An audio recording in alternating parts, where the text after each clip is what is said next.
Okay, so I thought I'd show you the big difference between the Gen 3 supercharger intercooler and the Gen 2 supercharger intercooler on our new counterclockwise kits.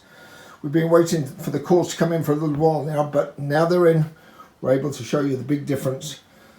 So this is a Gen 3.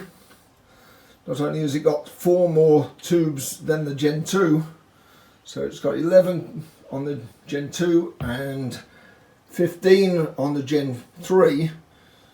There's also room to put a bigger plenum chamber built in at the back, as you can see.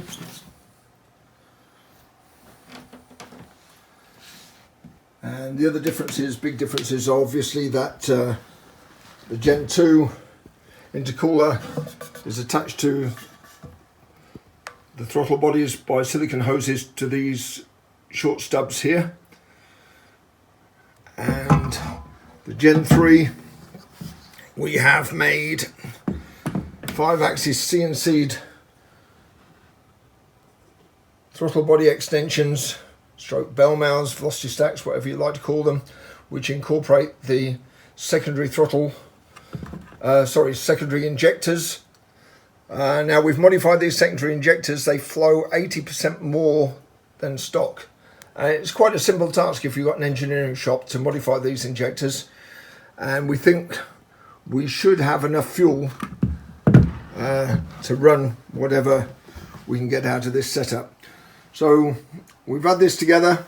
Unfortunately, I built the engine and fitted a Voodoo street exhaust, and this proved to be far too restrictive, and we lost a lot of top end horsepower.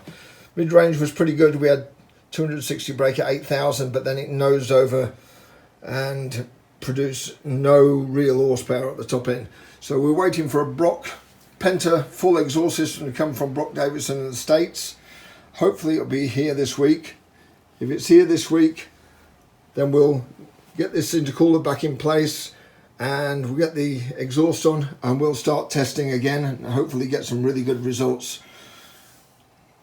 As you can see, it's a major increase in size over the Gen 2. There you go.